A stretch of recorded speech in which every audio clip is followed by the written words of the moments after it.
We've heard of emergency sirens accidentally blaring, but nothing quite like this. A siren at Camp Smith went off just after midnight and kept going for about an hour. Viewers reached out to us using the reported feature on our website, asking what happened and why there was little information given to the public. So who's to blame and what can be done about it? Manolo Morales asks the tough questions. Manolo? Joe, I had to ask the city, the state, and the Marine Corps to get answers, and I was told that a power surge caused the siren to malfunction. But when I checked with Hawaiian Electric, I was told that there were no signs of a surge in its system.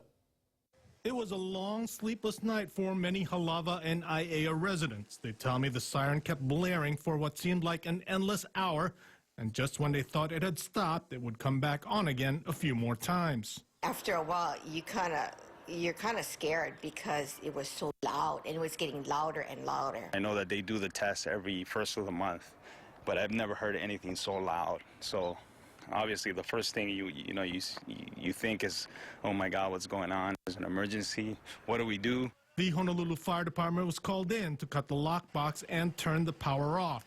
Just from that area, just shooting straight up to us. Residents tell me they called 911 and were told there was no emergency, but gave no explanation. We couldn't sleep, and it was going on for an hour, so we were wondering why it was taking so long to fix it. But it was pretty frustrating, and we wanted to know what was going on. So we checked with Camp Smith, which is a Marine Corps base. Hi, this is Manolo Morales from KHON2 News. We were told to check with the city and the state. I called the City Department of Emergency Management. Hello, this is Manolo Morales from KHON2 News. And the State Emergency Management Agency. Hi, this is Manolo Morales from KHON2 News. The city and state both said since the siren is on military property, we had to ask the Marine Corps what happened.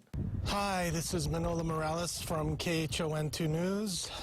A spokeswoman tells me a power surge caused the siren to go off, but when I checked with Hawaiian Electric, I was told that a power surge would trip the circuit breakers and would show in the system, and there are no signs of that. We wanted to know what's being done to prevent another false alarm and what measures are in place so it wouldn't last so long. A spokeswoman tells me it's all under investigation, so she can't provide any more information.